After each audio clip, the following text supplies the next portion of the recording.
Moi taas. Se olisi ensimmäistä kertaa niin livenä, kun me puhutaan, niin minä ja Rasmus täältä Ramp-kanavalta. Ja nyt me kuvataan meidän laskettelun mäen esittelyvideo. Ja me editoidaan vuorotellen nämä videot. Mä editoin eilen ja Aaro editoin tänään.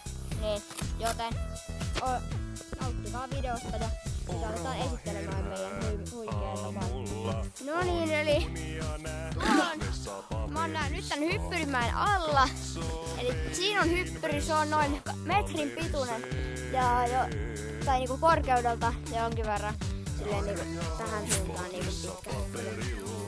En mä tiedä. Sitten se menee alas. Alhaalla. Tätä ei ole vielä suunniteltu. Tossa on välillä reili. Sitten se menee tänne. Ja tuolla on jää tuolla alhaalla tai järvi.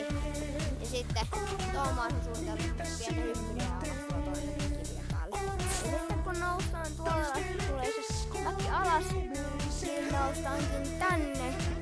Täällä on reilejä. Mä nousin nyt reilimäkeen ylös. Siinä on ensimmäinen reili, tää on noin 2 metriä pitkä, joo ehkä 30 senttiä korkea. Vähän vaiheessa vielä, mutta ei oikein luista kunnolla. Ja siinä on tommonen pressihyppyri. Sitten tulee tämmönen boksi, jonka päällä on pikku reili. Noin. Tää on ehkä vaan metrin pitkä, mutta se toimii. Siinä on jotain minipätkiä. Ja tohon tulee pieni bumpitrakki, tossa on tommonen juttu. Zoomilla vähän. Ja sitten mennään vaan mäki ylös. Tuolla on niiden hyppyrimäen ja reilimäen yhteytyminen. Tuossa on ne tuolit, millä voidaan.